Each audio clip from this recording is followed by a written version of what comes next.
Entre estas dúas imaxes hai apenas unhas horas de diferenza. Estamos en pleno mes de agosto, pero toca cambiar o complemento. Temos que gardar o traxe de baño e sacar o paraugas e o chubasqueiro. Estamos en aviso por chuvia e treboadas e mesmo pode caer pedrazo. Que tal? Moi boas tardes. O temporal que temos en riba traenos o outono adiantado. Na zona de Fisterra xa se superaron os 60 litros por metro cadrado, que é 10 veces máis auga da que caeu durante todo o mes de xullo. Un cambio radical despois de tantos días de sol e calor, e malia os inconvenientes que está a provocar a chuvia, son moitos os que agradecen cada pinga que cae. Me he venido con el chubasquero, pero vamos, también he traído el bañador, por si acaso. Que siga chovendo, que nos fai moita falta agua. E tanto que fai falta, porque estas chuvias aínda non puideron reverter a seca que sofre Galicia, así que non se confíen, os técnicos acordaron manter a alerta por escaseza de auga nos sistemas dos ríos Lérez e Anllóns, e tamén na costa da Coruña. Conservan as restricións, ademais, en Baiona. Cada vez hai máis drons sobre as nosas cabezas, pero que controla ese tráfico para evitar que interfiran entre eles ou con avións e helicópteros? Parte da resposta está en Galicia. Unha empresa con sedes en Nigrán e en Lugo desenvolveu unha tecnoloxía que permite organizar e controlar o espazo aéreo en tempo real, mesmo en operacións de emerxencia e de defensa. Un sistema galego que xa chamou a atención da OTAN. O Goberno deixa só a ministra de Defensa despois de que asegurase que o CNI alertou días antes da entrada masiva de inmigrantes en Ceuta. Xa son dous os ministros que contradín esa versión, o de Política Territorial Ángel Víctor Torres e o de Interior Fernando Grande Marlasca. O presidente Pedro Sánchez acudirá a semana que ven ao Congreso para dar explicacións sobre a crise migratoria. E estudiar en Santiago obriga cada vez a máis universitarios a vivir lonxe do campus. A poucos días do comezo do curso, os prezos dos pisos levan a moitos estudantes a buscar en vivenda a case 30 kilómetros da cidade. Ames, Ordes ou Oroso convértense en alternativas, aínda que iso implique madrugar máis e facer cada día o traxecto ata a universidade. Nos deportes, Javi Rueda podería deixar o Celta para fichar polo Nottingham Forest. Claudio Giraldez confía en que o futbolista quede en Vigo. Es un jugador importante para nosotros, lo queremos aquí, confío en que va a estar aquí, que no lo vamos a vender y es por eso que entra en la convocatoria y más uno más para el partido de mañana y ojalá se acabe el mercado con él aquí. Estamos no primeiro temporal de chuvia do verán, os avisos mantéñense ata media tarde. Chuvia abundante e temperaturas baixas porque boa parte de Galicia se move hoxe arredor dos 20 graus. Tan só se libran desta situación as comarcas do litoral norte como a Mariña Lucense e Ortegal e algunhas zonas do terzo oriental, especialmente Valdeorras e a montaña do Ourense.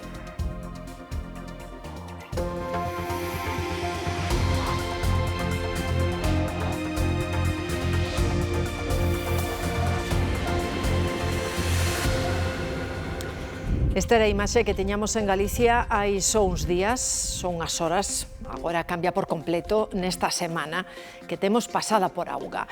Nalgúns puntos chove hoxe máis que en todo o mes pasado.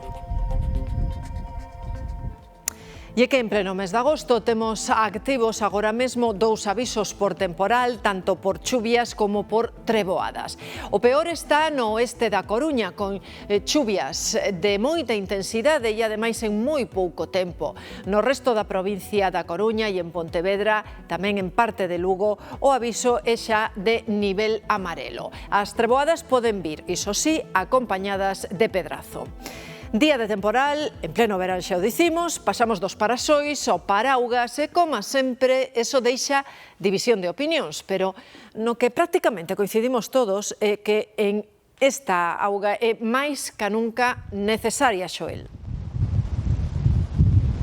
Sí, necesaria, Marta, sobre todo para recuperar o nivel dos encoros e tamén o caudal dos ríos logo de varias semanas de importante seca, tamén de falta de precipitacións que nestes momentos, en esta hora, deixan aquí en Vigo unha imaxe totalmente propia do outono, este paseo que permanece totalmente vareiro, como tamén o areal de Samil. Acaba de cambiar radicalmente o tempo porque hai literalmente un minuto a situación era distinta, ainda non chovía, ainda non facía vento, pero como dicimos, nestes momentos acaba de chegar con intensidade a choiva e o vento. Durante toda a mañá vimos aquí xente que amosaba esa división de opinións entre os que consideran esta auga necesaria por esa situación de seca e aqueles que lamentan ter que pasar estes últimos días de agosto das súas vacacións pois con este panorama. Situación, como dicimos, que se complica particularmente aquí no litoral, na franxa atlántica, con eses avisos que van a estar activos ata 6 desta tarde.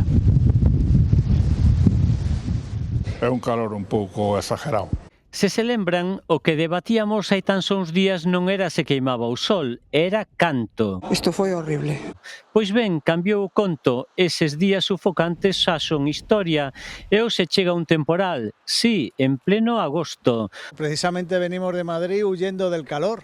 Había ganas de que chovera, pero a mí xa me chega, xa podía vir o sol outra vez. Un xiro radical que nos obriga a un cambio drástico de vestiario, toca agardar o bañador e sacar o paraugas. Tamén hai que lavalo de vez en cando. Y yo me he venido con el chubasquero, pero vamos, también he traído el bañador, por si acaso. A estampa de hoxe fálanos por si soa, da praia de Samil a Teigada de Parasois e Toallas, hoxe só queda o silencio, o ceo gris e a area mollada. A culpa, unha borrasca atlántica que temos xusto en riba de nós. Hoxe un gusto para nós que vivimos todos os días, é un día feliz. O mapa píntase de avisos amarelos e laranxas.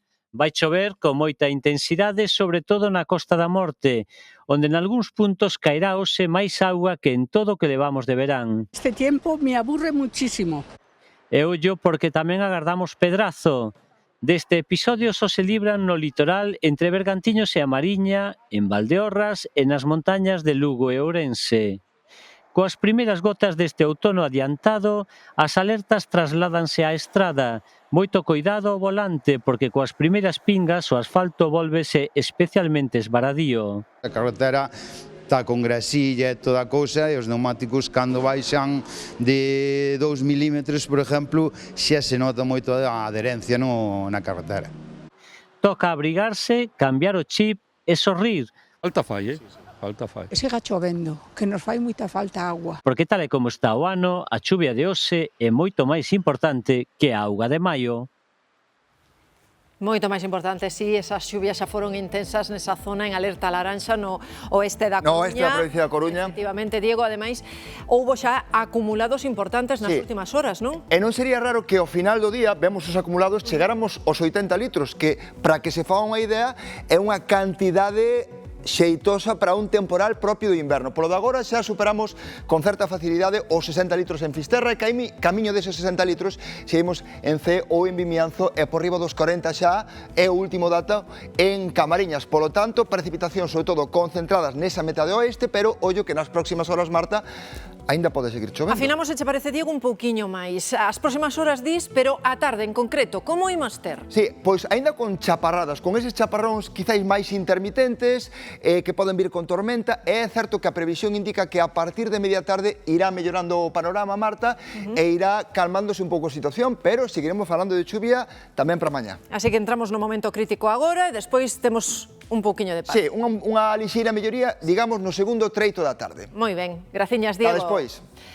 Estas chuvias intensas melloran algo a situación dos encoros e dos ríos galegos, pero non o suficiente. Hoxe reuníronse de novo os técnicos e decidiron manter a alerta por seca nas concas do Anllóns e do Lérez, e tamén en Baiona.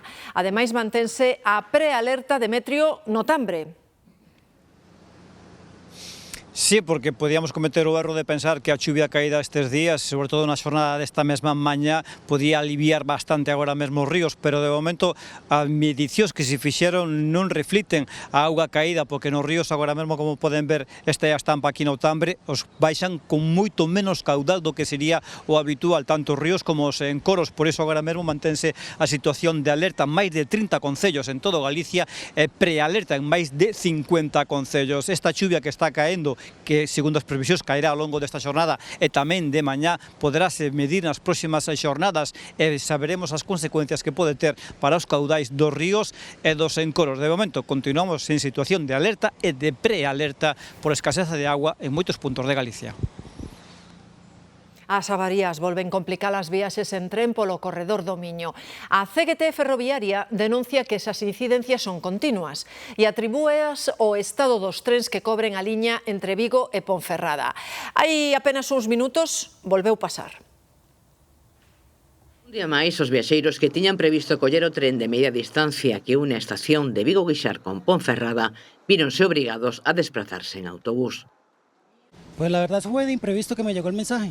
Entonces, bueno, ¿qué más? Hay que hacerlo.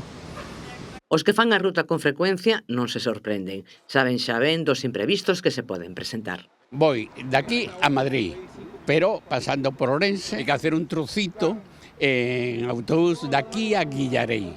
Y tienen que ir de Vigo a Ourense en autobús y luego hacer un intercambio allí e irse hasta Madrid en tren. Una auténtica vergüenza. Este ministro tiene que dimitir.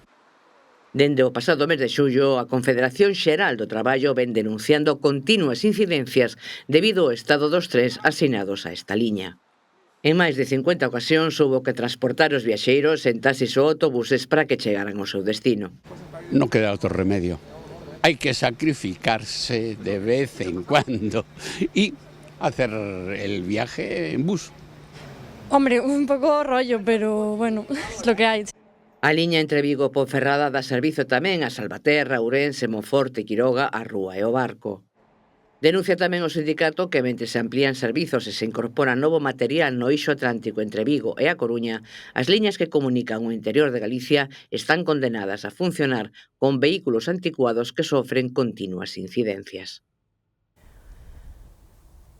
E a conexión ferroviaria entre A Coruña e Ferrol vai seguir sen reforzos. Renfe descarta aumentar as frecuencias porque considera que a liña ten pouca demanda.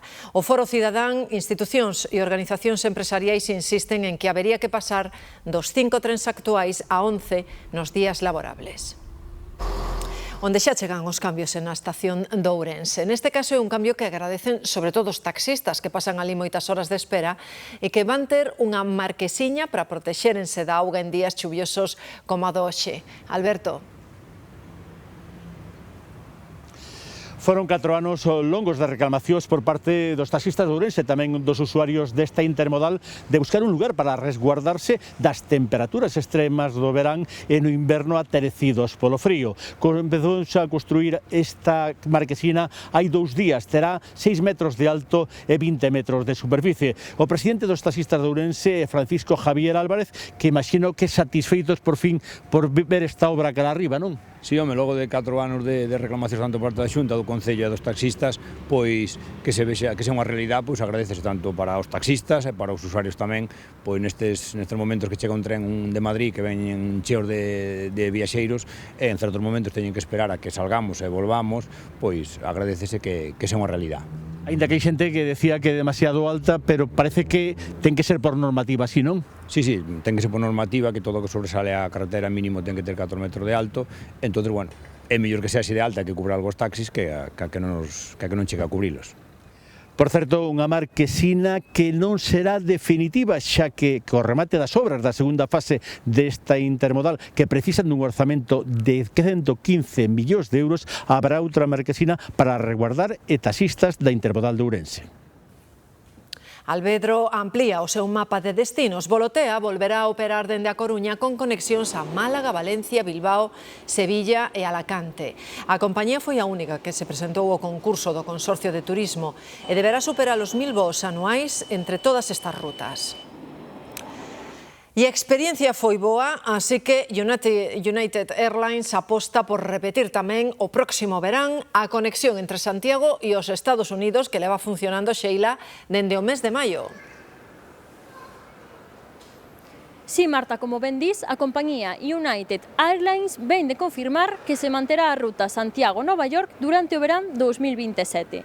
Trátase do primeiro voo sen escalas entre ambas as dúas cidades que permite conectar Galicia de maneira internacional e que ata mediados de setembro operará 102 servizos con 6 frecuencias semanais.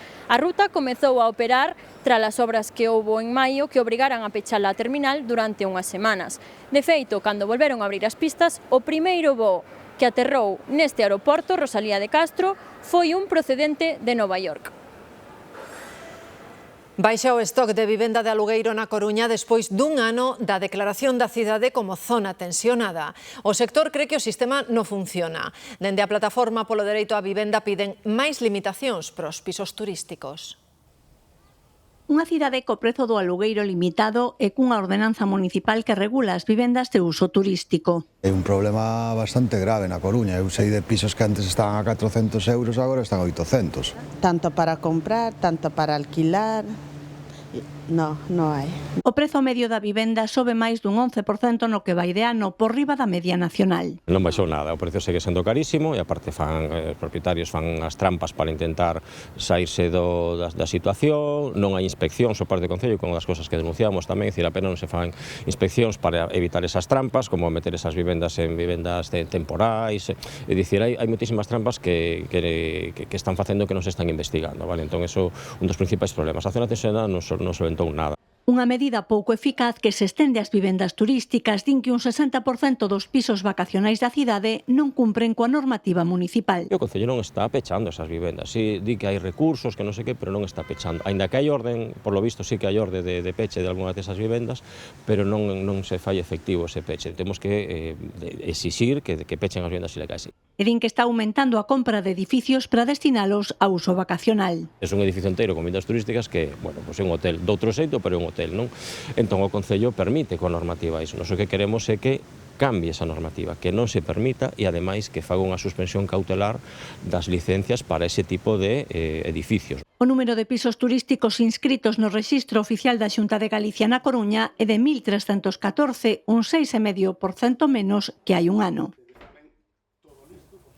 O que demostran as estatísticas tamén é que se compra menos vivenda. As hipotecas caen en Galicia, en concreto un 7,3% no pasado mes de xuño. O cuarto con esa tendencia que é contraria, por certo, a do conxunto de España, onde as hipotecas si subiron un 10,8%.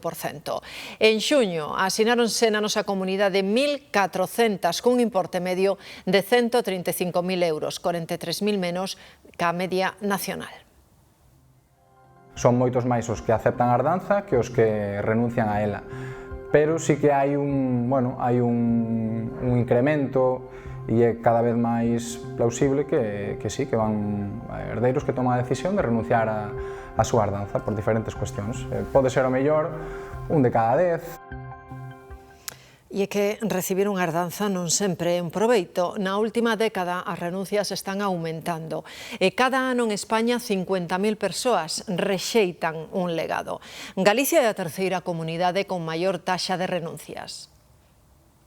Non todas as herdanzas chegan pola porta grande. Aínda que son poucas, as renuncias levan uns anos aumentando. Son datos do Consello Xeral do Notariado. Hai dúas causas fundamentais. A primeira, non asumir as débedas do falecido. Probablemente nin 15 días, a mellor 10 días así, era unha renuncia a un ascendente, renunciaba tanto o fillo como os sustitutos do fillo, nese caso, porque había testamento e estaban nomeados quen serían os sustitutos do herdeiro, precisamente por un tema de deudas, porque as deudas eran moi importantes nesa herdanza.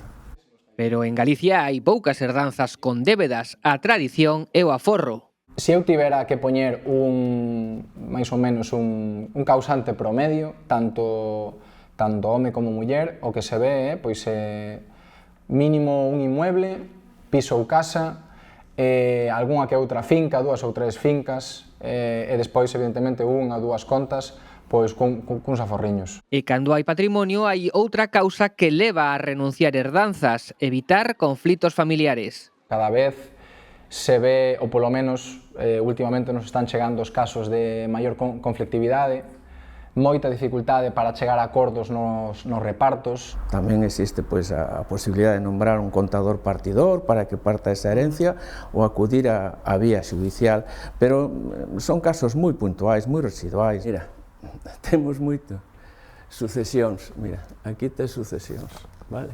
Sucesións, máis sucesións. E pasa moi pouco, pero se todos renuncian ou se non hai herdeiros, a herdanza vai para a administración. Iso sí, só se non hai débedas. Dende Vigo, o Partido Popular hoxe cargou contra o Goberno Central pola asfixia fiscal a que, segundo os populares, somete o Executivo aos cidadáns, en concreto aos autónomos.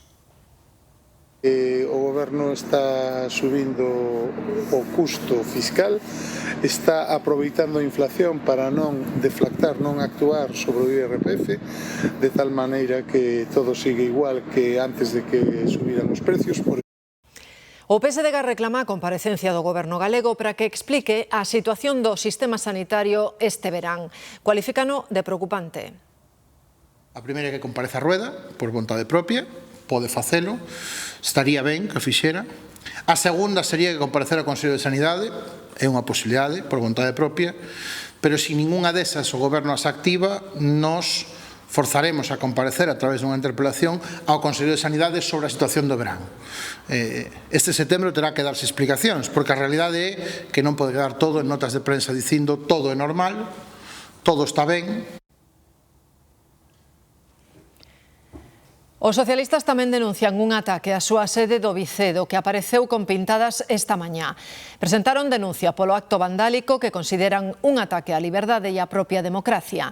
Lamentaron ademais que esta mensaxe só busca sementar odio, intimidar e sinalar a quen pensa diferente.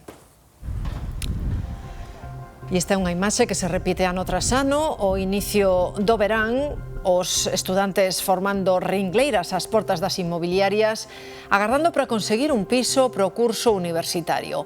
Queren ser os primeiros en ver os pisos para conseguir o que estea en mellor estado. Pero, ante as grandes dificultades que hai para topar un piso en Santiago, os universitarios cada vez afástanse máis da cidade para dar cunha vivenda que cumpra as súas expectativas. O Milladoiro afronta unha enorme demanda de vivenda, tamén de rapazada que vai estudar a Santiago, pero non atopa piso ao xeito na capital de Galicia. Chaman, pero é como se non chamaran, porque non hai pisos para alquilar, entón estamos fastidiados.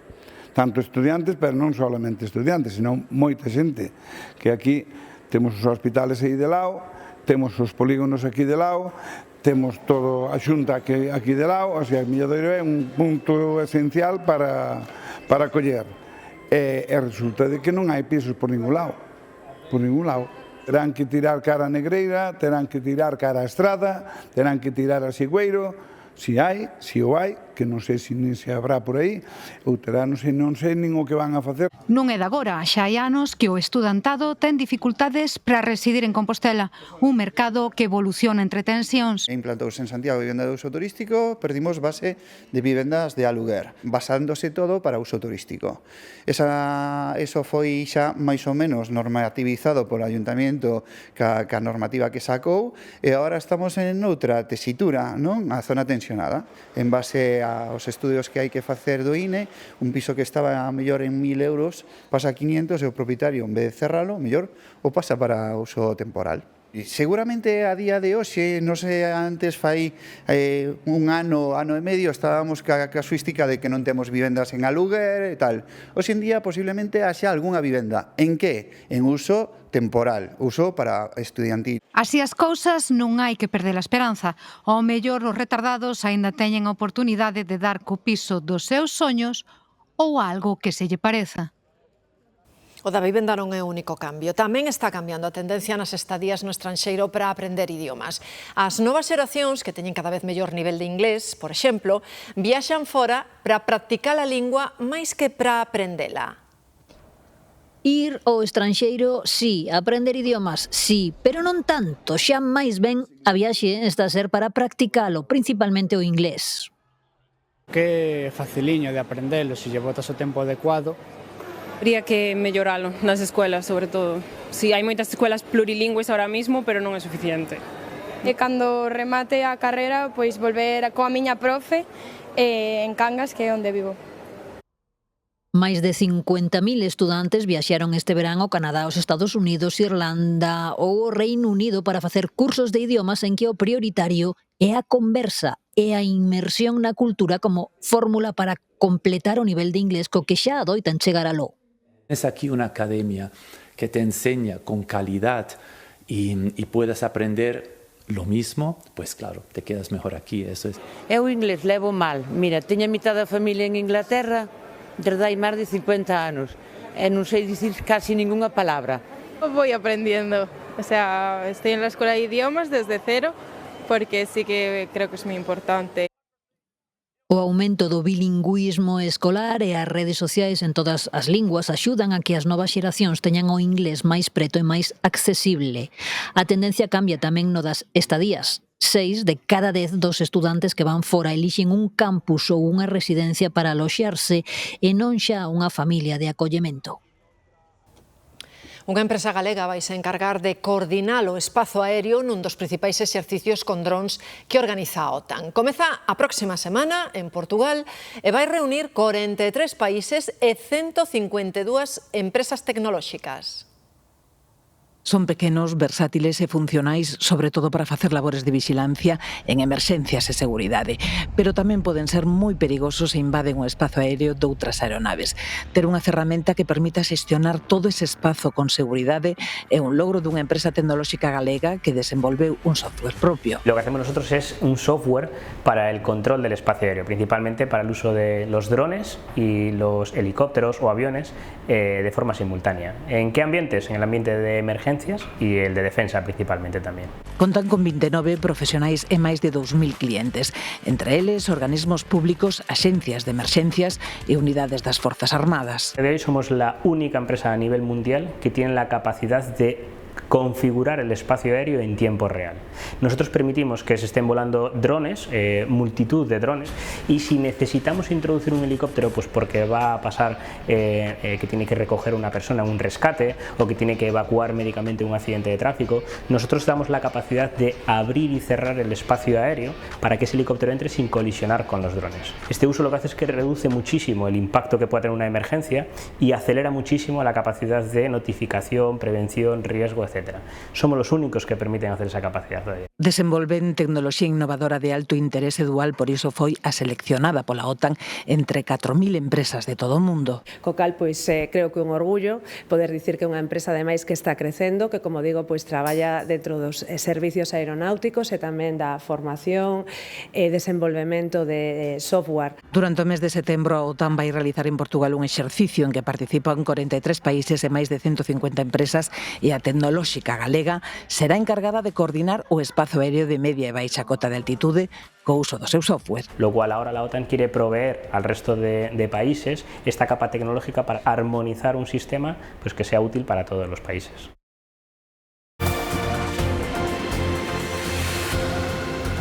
A tensión no goberno medra despois de que o ministro Fernando Grande Marlaska desmentise a versión doutra ministra, a de Defensa, Margarita Robles, que dixo claramente que o CNI si alertou antes da entrada masiva de inmigrantes en Ceuta. O PSOE intenta quitarlle ferro, pero sumar ve moi graves esas discrepancias. O presidente Sánchez vai comparecer a próxima semana no Congreso dos Deputados. O goberno deixa soa a Margarita Robles. Pero en ningún caso hubo ninguna comunicación de que íbamos a tener una llegada de decenas de miles de personas a Ceuta, ¿no? O ministro Ángel Víctor Torres, elixido por Sánchez para asumir o mando único da crise en Ceuta, súmase a Marlaska e desmente a titular de Defensa, que asegurou que o CNI alertara da entrada masiva de finais de xullo. Os seus socios de Sumar non se posicionan, pero ven moi grave a diverxencia de versións no seo do Executivo. No puedo saber quién de los dos dice la verdad. Lo grave es que no haya una única versión en el gobierno. Dende o PSOE, entre tanto, póñense de perfil para tratar de restarlle importancia ás discrepancias. Vamos a ver, es que las dos cosas pueden ser verdad a la vez. Posiblemente se puede alertar de que se está moviendo en las redes, pero quizás no se calibró o no se tenía información de la dimensión extraordinaria que iba a ser, ¿no? O PP, entre tanto, non ten dúbidas. O goberno dispoñía da información. Y el gobierno está a palos, acusándose de mentir unos a otros. En algo que, por otro lado, los españoles ya sabemos. Claro que el gobierno tenía información. Feijóo reclama que se reúna a Comisión de Segredos Oficiais para que o CNI aclare cal dos dous ministros di a verdade. Polo momento, o presidente do goberno comparecerá no Congreso o 3 de setembro para dar conta da crise migratoria. El propuxera facelo unha semana despois, pero a oposición e algúns dos seus socios presionaron para que fose canto antes. Ha estado de vacaciones, ha venido un día, ha provocado una guerra civil en el gobierno y ahora pretende volverse a ir de vacaciones. Sumar apunta directamente a posible causa da inacción de Sánchez. Y desgraciadamente, hoy todavía el Partido Socialista tiene el síndrome de Estocolmo con el rey de Marruecos. Dende Castela Mancha, o presidente socialista Emiliano García Paje é contundente. La respuesta ha sido evidentemente insuficiente. E mentres, a situación en Ceuta segue sendo complicada. Ás portas de que arranque o curso escolar, os ceutís quedaron sen polideportivos. O goberno decidiu destinar todos á acollida temporal de inmigrantes. A nai e a filla, que quedaran feridas tras caerlles enriba un muro durante o temporal da fin de semana en Tarragona, morreron hoxe no hospital. As dúas estaban descansando onde un muro cando a forza da tromba d'auga o levou por diante e elas quedaron atrapadas baixo os cascallos. Unha das vítimas tiña tan só 18 anos. Tamén sufriu unha traxedia en Valencia unha familia irlandesa de vacacións. Os fillos de 14 e 15 anos atoparon os pais mortos na bañeira. Barallouse primeiro unha morte violenta. Agora mesmo a principal hipótese apunta a unha sobredose por consumo de drogas. E nas Canarias, esta liorta acabou cun ferido por apuñalamento. Ten un corte no peito e un golpe cranial. O enfrontamento durou uns 20 minutos e os axentes arrestaron os implicados nesta violenta pelexa no lugar dos feitos. Tamén comisaron o coitelo empregado no crime. No Mediterráneo seguen loitando contra o lume. Os incendios máis graves están en Barcelona e en Valencia. Os bombeiros de Barcelona e os da Generalitat dan por estabilizado o incendio declarado este martes na Serra de Colserola, na zona norte de Barcelona. Quedouse en efecto tamén o confinamento decretado para os veciños de 2 barrios da capital catalá. Durante a noite conseguiuse pechar o perímetro do incendio e controlar os focos secundarios. A superficie afectada, unhas 45 hectáreas, está dentro do Parque Natural pechado desde marzo polo gromo de peste porcina africana. Que a montaña hai que respetarla. Porque la montaña nos da vida. Quemamos lo que nos da vida, pues nos quemamos nosotros mismos. Lo que nos ha sentado, pero malísimamente, es todo el destrozo que han hecho, porque ha sido... Quemar una montaña es como si pegas a un perro, más o menos, porque son indefensos. No concello almeriense das Tres Villas, o Servizo Andaluz de Extinción deu por controlado o incendio que afecta a máis de 300 hectáreas de terreo forestal. Unha vintena de bombeiros e 2 vehículos autobomba permanecen na zona para sofocar as ascuas. Ha venido un viento que le dicen los paisanos de aquí, el viento de arriba, que es un viento que viene con un componente norte, que ha hecho que el fuego se haya retranqueado mucho y no haya avanzado a la velocidad que avanzan otros incendios. Na Comunidade Valenciana, despois de case unha semana activo, tamén quedou controlado o incendio do Parque Natural da Serra Calderona. O lume, que prendeu pola caída dun raio, arrasou máis de 600 hectáreas nos concellos de Segorbe e Gátova. Suceso grave durante o chupinazo de Noain, en Navarra. Máis de 50 persoas quedaron feridas tras o estourido do material pirotécnico que estaban empregando. Ao parecer, prenderon todas as bombas ao mesmo tempo e saíron disparadas cara onde estaba o público. As rúas de Buñol, en Valencia, volveron tinguirse un ano máis de vermello.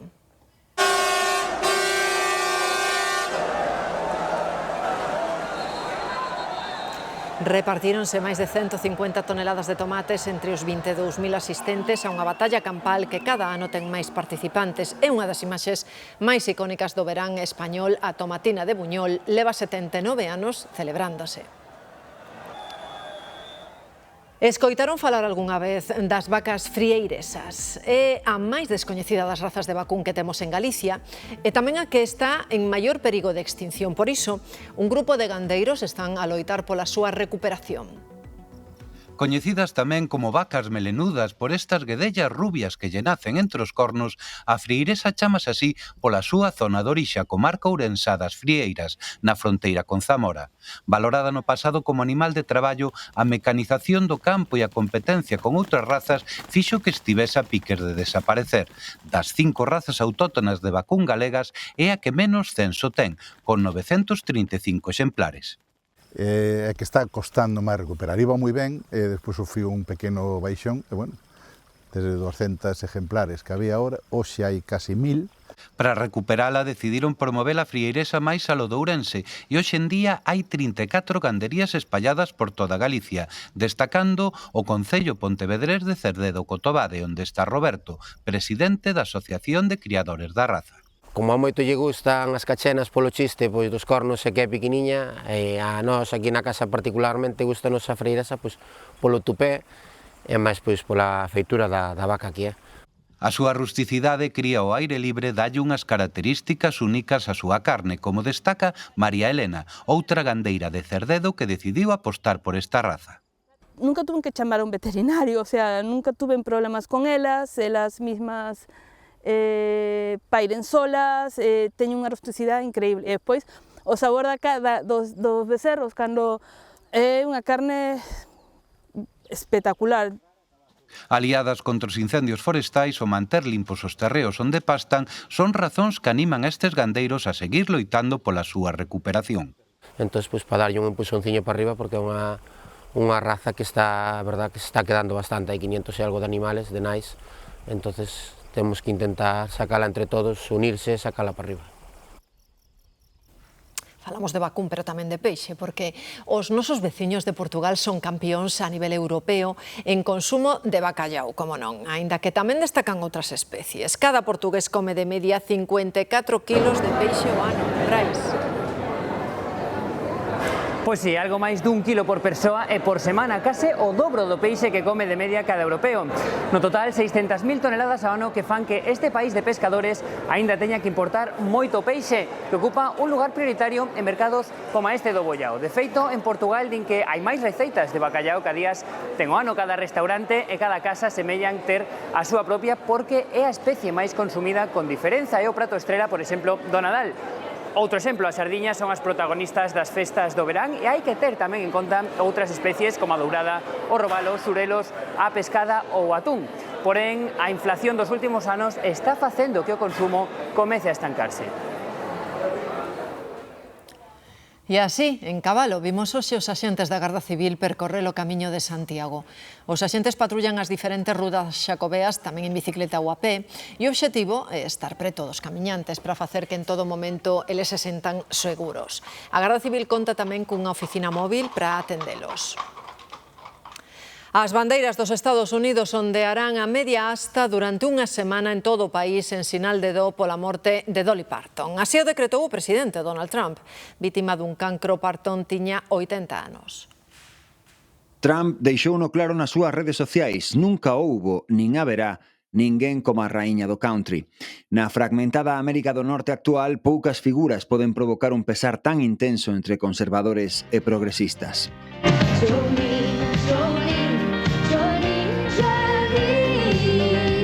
A cuarta de 12 irmáns, Dolly Rebecca Parton, naceu en 1946 en Tennessee, no seo dunha familia moi pobre. Foi un talento musical precoz, escribiu a súa primeira canción aos 6 anos. Aos 11 gravou o seu primeiro disco. Xamais esqueceu as súas orixes humildes, plasmadas nesta canción sobre un abrigo de farrapos que lle fixo súa nai e que provocou as burlas dos seus compañeiros de escola.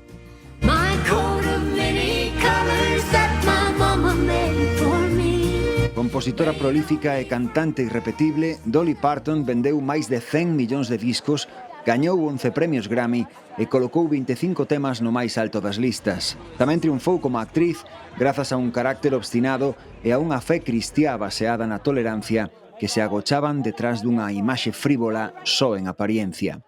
Non me ofenden os chistes sobre louras parvas, dixo nunha ocasión, porque sei moi ben que non son parva.